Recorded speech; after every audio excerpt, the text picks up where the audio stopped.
ഒന്ന് സ്പീഡിൽ നിൽക്കടാ. ശശിമേശ്വരി കണ്ണനെ ഒരു മുട്ടൻ തെറി വിളിച്ചു.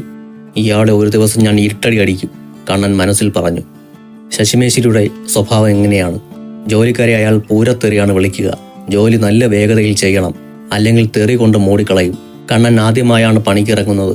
അതിൻ്റെ പരിചയക്കുറവും പരിഭ്രമവും അവനുണ്ട്. പക്ഷേ പുതിയ ആളാണെന്ന പരിഗണന പോലും കൊടുക്കാതെയാണ് അയാൾ കണ്ണനെ ശകാരിക്കുകയും ചീത്ത വിളിക്കുകയും ചെയ്തുകൊണ്ടിരുന്നത്. എടാ, അയാൾക്ക് പ്രാന്താണ്, നീ സ്പീഡിന് നില്ല്. ചട്ടിയിൽ ചാന്തുമായി ഓടുന്നതിനിടയിൽ നന്ദു കണ്ണനോട് പറഞ്ഞു. എടാ, നടുക് വേദനിക്കുന്നു, കണ്ണൻ നടുക് തടവിക്കൊണ്ട് പറഞ്ഞു. എങ്കിൽ പണി മതിയാക്കി ഇതുവരെയുള്ള കാശ് വാങ്ങി പൊയ്ക്കോ. നന്ദു ഓടി തിരികെ വന്ന് പതിയെ അവനോട് പറഞ്ഞു. പണി ചെയ്തില്ലെങ്കിൽ ശശി തല്ലാനും മടിക്കില്ല, മുഴുവട്ടനാണ്. എടാ മന്ദു, കിടന്ന് കുച്ചിപ്പൊടി കളിക്കാതെ വേഗം ചാന്ത് കൊണ്ടുപോടാ. ശശിമേശ്വരിയുടെ അലർച്ച കേട്ട് ചാന്തും തലയിൽ വെച്ച് നിന്നിരുന്ന നന്ദു അങ്ങോട്ടേക്ക് ഓടി. ഓടുന്നതിനിടയിൽ അവൻ പതിയെ പറഞ്ഞു, മന്ദു നിന്റെ തന്ത. കണ്ണന്റെ പണിയെന്ന് പറയുന്നത് ചാന്ത് കോരി ചട്ടിയിൽ നിറച്ചു കൊടുക്കുക എന്നതാണ്. നന്ദുവും മറ്റു രണ്ടുപേരും അത് കൊണ്ടുപോയി മേശിരിമാർക്ക് കൊടുത്തുകൊണ്ടിരിക്കുന്നു. ശശിയും അനിയൻ ഗോപിയുമാണ് മേശിരിമാർ. അവർ ചുമർ പൂശിക്കൊണ്ടിരിക്കുകയാണ്. മുന്നിൽ എപ്പോഴും ചട്ടി നിറച്ച് ചാന്ത് കാണണം. ഇല്ലെങ്കിൽ ശശിമേശ്വരിയുടെ വായ വലിയ വോളിയത്തിൽ പൂരപ്പാട്ട് വയ്ക്കും. ശശിമേശ്വരിയെ പേടിച്ച് കയ്യാളന്മാർ ഓടി ഓടി നിൽക്കുന്നത് കൊണ്ട് കണ്ണന് നിവർന്നൊന്നും നിൽക്കാൻ സമയം കിട്ടുന്നുണ്ടായിരുന്നില്ല. കയ്യാളന്മാർ ചട്ടി കൊണ്ട് വയ്ക്കുമ്പോൾ ഉടനെ ചാന്ത് മൺവെട്ടി കൊണ്ട് കോരി നിറച്ചു കൊടുക്കണം, ഇല്ലെങ്കിൽ ചീത്ത വിളി കേൾക്കേണ്ടി വരും.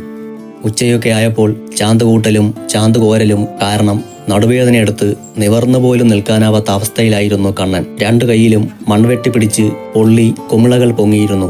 അവശനായ കണ്ണൻ തളർന്ന് തറയിലിരുന്നു പോയി. അത് കണ്ട ശശിമേശ്വരി പറഞ്ഞു, ഇതൊക്കെ ഞാൻ മാനത്ത് കണ്ടതാ. അതാ നീ ചോദിച്ചപ്പോൾ പണിക്ക് വരണ്ട എന്ന് ഞാൻ പറഞ്ഞത്. നിനക്കൊന്നും ഈ പണി താങ്ങൂല. 2 മാസം കഴിഞ്ഞാൽ ഡിഗ്രി അഡ്മിഷൻ ആരംഭിക്കും.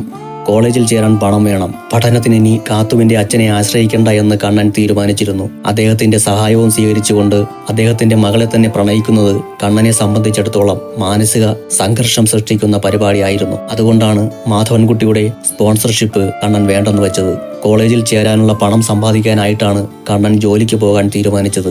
വെക്കേഷൻ ടൈം ആയതുകൊണ്ട് ട്യൂട്ടോറിയൽ കോളേജിൽ ആഴ്ചയിൽ 2 ദിവസം മാത്രമേ പീരീഡ് ഉള്ളൂ. അതുകൊണ്ട് ബാക്കിയുള്ള ദിവസം ജോലിക്ക് പോകാം. അന്നത്തെ കാലത്ത് ആ ഗ്രാമത്തിൽ ജോലി സുലഭമായിരുന്നില്ല. അന്ന് ദിവസം ജോലിയും കീഴിൽ 5-6 പണിക്കാരും ഉണ്ടായിരുന്നത് ശശിമേശ്വരിക്ക് മാത്രമായിരുന്നു. കൃത്യസമയത്ത് വൃത്തിയായി പണി തീർത്തു കൊടുക്കും. അതായിരുന്നു ശശിമേശ്വരിയെ ആൾക്കാർ ക്യൂ നിന്ന് ജോലിക്ക് വിളിക്കാനുള്ള കാരണം. ശശിമേശ്വരി പണി ഉഴപ്പില്ല. ഉഴപ്പാൻ കൂടെയുള്ളവരെ അനുവദിക്കുകയുമില്ല. ചെമ്പകത്തോപ്പിൽ മാത്രമല്ല, തൊട്ടയൽവക്കത്തെ ഗ്രാമങ്ങളിലും വീട് പണിയണം എന്ന തീരുമാനം ആരെങ്കിലും എടുത്താൽ ആദ്യം സമീപിക്കുന്നത് ശശിമേശ്വരിയെ ആയിരിക്കും. കണ്ണൻ ഒരുപാട് തവണ അപേക്ഷിച്ചിട്ടും പണിക്കാരെ ആവശ്യമില്ല എന്ന് പറഞ്ഞ് കണ്ണനെ ഒഴിവാക്കുകയാണ് ശശിമേശ്വരി ചെയ്തത്. ഒടുവിൽ കരിമ്പിൻകാട്ടിലെ തങ്കന്റെ കയ്യിൽ നിന്ന് കൊള്ളവിലേക്ക് വാങ്ങിയ വാറ്റ് ചാരായം ശശിമേശ്വരിയുടെ മുന്നിൽ സമർപ്പിച്ചപ്പോഴാണ് ഇവൻ സീരിയസ് ആയിട്ടാണല്ലോ എന്ന് ശശിമേശ്വരിക്ക് തോന്നിയത്. പഠിത്തമുള്ളവർക്ക് പണിയോട് ആത്മാർത്ഥത കാണില്ല, പണി പഠിക്കാൻ അവർക്ക് താല്പര്യവും ഉണ്ടാവില്ല എന്നതായിരുന്നു ശശിമേശ്വരിയുടെ വിശ്വാസം. എന്തായാലും ഒടുവിൽ പണിക്ക് വരാൻ ശശിമേശ്വരി അനുവാദം കൊടുത്തു. നന്ദുവും കണ്ണനോടൊപ്പം ഉണ്ടായിരുന്നു. ഒരു ദിവസം കൊണ്ട് മതിയാക്കി പോണെങ്കിൽ പോകട്ടെ എന്ന് കരുതി രണ്ടുപേരെയും നന്നായി പണിയെടുപ്പിച്ച് നടുവൊടിക്കുകയാണ് ശശിമേശ്വരി ചെയ്തുകൊണ്ടിരുന്നത്. കണ്ണൻ തളർന്ന് തറയിലിരിക്കുന്ന ആ രംഗം കണ്ടതും മേശ്വരിയും സ്ഥിരം പണിക്കാരും പരിഹാസച്ചിരിച്ചിരിച്ചു. ശശിമേശ്വരി കണ്ണനോട് പറഞ്ഞു, നീ അരമണിക്കൂർ റെസ്റ്റ് എടുത്തോ. നീ ഇവിടെ കിടന്ന് ചത്തങ്ങാനം പോയാൽ നിന്റെ അച്ഛൻ എന്നെ കൊല്ലും. അതിനുശേഷം ശശി നന്ദുവിനോട് കൽപ്പിച്ചു, ഇനി മന്ദു ചാന്ത് കോരട്ടെ. അത് കേട്ടതും നന്ദുവിന്റെ കുണ്ടലിനിൽ നിന്ന് തലച്ചോറിലേക്ക് വലിയൊരു ഇലക്ട്രിക് പ്രവാഹം ഉണ്ടായി. വിറയാർന്ന കൈകളോടെ അദ്ദേഹം മൺവെട്ടിയെടുത്തു. അരമണിക്കൂർ റെസ്റ്റ് എടുത്തതും കണ്ണന്റെ ശരീരവേദനകളൊക്കെ ഏതാണ്ട് മാറി. അവൻ നന്ദുവിനെ നോക്കി. അവൻ കുനിഞ്ഞു കിടന്ന് ചാന്ത് കോരുകയാണ്. അവന്റെ മൂക്കിൽ നിന്നും വായിൽ നിന്നും കണ്ണിൽ നിന്നുമൊക്കെ വെള്ളം വരുന്നുണ്ട്. കണ്ണന് പാവം തോന്നി. അപ്പോഴേക്കും ഊണിനുള്ള സമയമായി. തൊട്ടടുത്ത വീട്ടിലാണ് ഭക്ഷണം ഒരുക്കിയിരിക്കുന്നത്. ശശിമേശ്വരി തനിക്ക് കിട്ടിയ പൊരിച്ച മുട്ടയും മീനുമൊക്കെ കണ്ണന്റെ ഇലയിലേക്ക് വച്ചു കൊടുത്തു. തിന്ന്, പണി ചെയ്യണമെങ്കിൽ നല്ല ആരോഗ്യം വേണം, ശശിമേശ്വരി അവനോട് പറഞ്ഞു.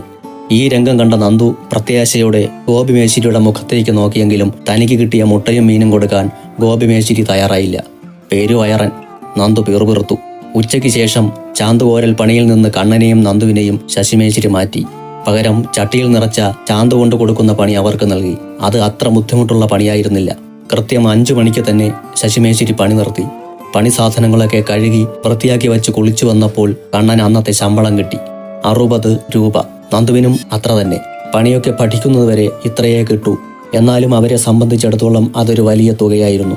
സ്വന്തമായി അധ്വാനിച്ച് ആദ്യമായി 60 രൂപ സമ്പാദിച്ചിരിക്കുന്നു. അഭിമാനത്തോടെ തല ഉയർത്തിയാണ് കണ്ണൻ അന്ന് വീട്ടിലേക്ക് മടങ്ങിയത്. പല പല നാളുകൾ ഞാനൊരു പുഴുവായി പവിഴക്കൂട്ടിലുറങ്ങി, ഇരുളും വെട്ടവും അറിയാതങ്ങനെ ഇരുന്ന് നാളുകൾ നീക്കി, അരളിച്ചെടിയുടെ ഇല തന്നടിയിൽ അരുമക്കിങ്ങിണി പോലെ. അന്ന് ക്ലാസ്സിൽ പഠിപ്പിക്കാനുള്ള പാഠഭാഗം ഈണത്തിൽ ചൊല്ലി നോക്കുകയായിരുന്നു കാത്തു. മോള് നന്നായി പാടുന്നുണ്ടല്ലോ. അപ്പോൾ അങ്ങോട്ടേക്ക് വന്ന മാധവൻകുട്ടി മകളെ പ്രശംസിച്ചു. എങ്ങനെ പാടാതിരിക്കും? എൻ്റെ മുത്തച്ഛൻ വലിയ ഭാഗവതരായിരുന്നു. മുത്തച്ഛൻ്റെ നാളാ ഇവൾക്കും. മുത്തച്ഛൻ്റെ കഴിവ് അതുപോലെ എൻ്റെ കുട്ടിക്ക് കിട്ടിയിട്ടുണ്ട്.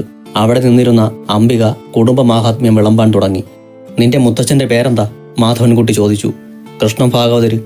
അങ്ങനെ ഒരു ഭാഗവതരെക്കുറിച്ച് ഞാൻ കേട്ടിട്ടില്ലല്ലോ. രാജാവിൻ്റെ കയ്യിൽ നിന്ന് പട്ടും വളയുമൊക്കെ കിട്ടിയിട്ടുണ്ട്. പാടാതിരിക്കാനായിരിക്കും. ദേ മാധവേട്ട, എനിക്ക് ദേഷ്യം വരുന്നുണ്ട് കേട്ടോ. അംബികയ്ക്ക് ദേഷ്യം വന്നു. രണ്ടുപേരും ഒന്നും മിണ്ടായിരിക്കുന്നുണ്ടോ? കാത്തു രണ്ടുപേരെയും ശാസിച്ചു. നിന്റെ അച്ഛനെ എൻ്റെ കുടുംബക്കാരെ മുഴുവൻ പുച്ഛമാ. എനിക്കതാണ് ഇഷ്ടപ്പെടാത്തത്. അംബിക അതും പറഞ്ഞ് ചവിട്ടിക്കുലുക്കി അകത്തേക്ക് പോയി. എന്തിനാ അച്ഛാ അമ്മയെ ഇങ്ങനെ ദേഷ്യം പിടിപ്പിക്കുന്നത്? കാത്തു ചോദിച്ചു. അമ്മയുടെ ദേഷ്യത്തിന് അധികം ആയുസില്ലാത്തത് കൊണ്ട് 5 മിനിറ്റ് കഴിഞ്ഞാൽ ഈ ദേഷ്യവും പിണക്കവുമൊന്നും മഷിയിട്ട് നോക്കിയാൽ കാണില്ല. മാധവൻകുട്ടി ചിരിച്ചു. നിന്റെ അധ്യാപക ജീവിതം എങ്ങനെ പോകുന്നു? ഞാനിപ്പോൾ 7ാം ക്ലാസ് വരെ ക്ലാസ് എടുക്കുന്നുണ്ടച്ചാ. കൊച്ചുകുട്ടികളെ പഠിപ്പിക്കുന്നത് എന്ത് രസമാണെന്നറിയോ? എന്ത് സ്നേഹവും ബഹുമാനവുമാണെന്നോ അവർക്ക്. ഈ ലോകത്തിലെ ഏറ്റവും നല്ല ജോലി ഇത് തന്നെ. ഞാൻ നല്ലവണ്ണം പഠിപ്പിക്കുന്നുണ്ടെന്ന കുട്ടികളും വേണുസാറുമൊക്കെ പറയുന്നത്. കാത്തു വാചാലയായി. നല്ലതൊക്കെ തന്നെയാ. പക്ഷേ കോളേജിൽ പോയി തുടങ്ങുമ്പോൾ ഈ പഠിപ്പിക്കാൻ പോക്കൊക്കെ നിർത്തിയേക്കണം. പഠിത്തത്തിലുള്ള ശ്രദ്ധ പോകും. അതും പറഞ്ഞ് മാധവൻകുട്ടി പുറത്തേക്കിറങ്ങി. കാത്തുവിന്റെ മുഖത്തെ പ്രകാശം മങ്ങി. 10 മണിക്കാണ് ട്യൂട്ടോറിയൽ കോളേജിൽ ക്ലാസുകൾ തുടങ്ങുന്നത്. 9 മണിക്ക് തന്നെ കാത്തു വീട്ടിൽ നിന്നിറങ്ങി. വീട്ടിനു മുന്നിലെ ചെമ്മൻ പാതയിലൂടെ കാത്തു കവലയിലേക്ക് നടന്നു. കാത്തു വരുന്നത് കണ്ടതും പാതവക്കയിലുള്ള വീടുകളിൽ ഒരുങ്ങി നിന്നിരുന്ന കുട്ടികൾ പാതയിലേക്ക് ഓടിയിറങ്ങി. ടീച്ചറിനോടൊപ്പം പോകാനാണ് അവർ കാത്തുനിന്നത്. കാത്തു മുന്നോട്ട് പോകുന്തോറും കുട്ടികളുടെ എണ്ണവും കൂടിക്കൂടി വന്നു. ചെമ്മൻ പാത ടാറിട്ട റോഡിലേക്ക് കയറുന്നിടത്ത് വച്ചാണ് കണ്ണനും കുറച്ച് കുട്ടികളും കാത്തുവിന്റെ സംഘവുമായി ചേർന്നത്. 2 ദിവസമായി കണ്ണനെ അമ്പലത്തിലൊന്നും കാണുന്നില്ലല്ലോ. ഞാൻ എന്നും നോക്കും. നീ എന്താ വരാഞ്ഞത്? എന്നെ നിനക്ക് കാണണ്ടേ? കുട്ടികൾ കേൾക്കാതെ പതിയെ കാത്തു തന്റെ പരിഭവം പറഞ്ഞു. നിന്നെ കാണാൻ പറ്റാത്തതിൽ ഞാനും ഒരുപാട് വിഷമിച്ചു. ഞാൻ ജോലിക്ക് പോയിരുന്നു കാത്തു. അതിരാവിലെ പോണം. തിരിച്ച് വീട്ടിലെത്തുമ്പോൾ 6 മണിയാവും. ശരീരം മുഴുവൻ വേദനയായിരിക്കും. ഒന്ന് കിടന്നാൽ മതി എന്ന ചിന്ത മാത്രമായിരിക്കും. അപ്പോ ദാ നോക്ക്, എന്റെ കൈയൊക്കെ പൊള്ളി അടർന്നു. അവൻ തന്റെ കൈകൾ അവളെ കാണിച്ചു. പൊള്ളി അടർന്നിരിക്കുന്ന ആ കൈകൾ കണ്ടതും അറിയാതെ കാത്തുവിന്റെ കണ്ണുകൾ നിറഞ്ഞു. എന്തിനാ കണ്ണാ നീ ജോലിക്കൊക്കെ പോകുന്നത്? പൈസയ്ക്ക് എന്തെങ്കിലും ആവശ്യമുണ്ടായിരുന്നെങ്കിൽ എന്നോട് ചോദിച്ചാൽ പോരായിരുന്നോ? ഇനി നിന്നെ ജോലിക്ക് ഞാൻ വിടില്ല. കാത്തു, ഇത് ആദ്യമായി ജോലിക്ക് പോകുന്നത് കൊണ്ടാ. സ്ഥിരം പോയി കഴിഞ്ഞാൽ പിന്നെ കൈയും പൊട്ടില്ല, ശരീരവും വേദനിക്കില്ല. അതുപോലെ സ്ഥിരം ജോലിക്ക് പോയാൽ മസിലൊക്കെ വന്ന് ഞാൻ ജയനെ പോലെയാകും. കണ്ണൻ കയ്യിലെ ഇല്ലാത്ത മസിൽ പെരുപ്പിച്ച് കാണിച്ചു. കണ്ണൻ തുടർന്നു. എനിക്ക് ജോലിക്ക് പോയി ആ പണം കൊണ്ട് പഠിക്കണം. ആരെയും പണത്തിനു വേണ്ടി ബുദ്ധിമുട്ടിക്കില്ല. അതെന്റെ വാശിയാ. കാത്തു പിന്നെ ഒന്നും പറയാൻ പോയില്ല. പറഞ്ഞിട്ടും കാര്യമില്ല. ഒരു തീരുമാനമെടുത്താൽ പിന്നെ ആ വഴിക്കേ പോകൂ. അപ്പോ അവരെ കടന്നുപോയ ഒരു ബൈക്ക് കുറച്ച് മുന്നിലായി നിന്നു. അതിൽ 2 പേർ ഇരിക്കുന്നുണ്ടായിരുന്നു. ബൈക്ക് ഓടിച്ചിരുന്ന ആൾ തല പിന്നിലേക്ക് തിരിച്ച് അവരെ തന്നെ സൂക്ഷിച്ചു നോക്കി. കണ്ണനും കാത്തുവും അത് കണ്ടു. അല്പം ദൂരെ ആയിരുന്നതുകൊണ്ട് അതാരാണെന്ന് അവർക്ക് വ്യക്തമായി കാണാൻ സാധിച്ചില്ല. കുറച്ചുകൂടെ മുന്നിലേക്ക് നടന്നപ്പോൾ കാത്തു ഞെട്ടി.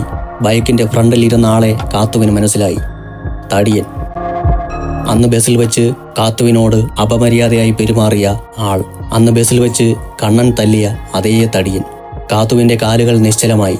അവൾ കണ്ണന്റെ കൈ കടന്നു പിടിച്ചിട്ട് പറഞ്ഞു, നിൽക്ക്. എന്തുപറ്റി? കണ്ണൻ അമ്പരന്നു. താ തടിയൻ. ഏത് തടിയൻ? അന്ന് ബസ്സിൽ വെച്ച് നീ തല്ലിയ. അപ്പോഴാണ് കണ്ണൻ അയാളെ ശ്രദ്ധിച്ചത്. അയാൾ തീ പിടിച്ച കണ്ണുകളോടെ അവരെ തന്നെ നോക്കിയിരിക്കുകയാണ്.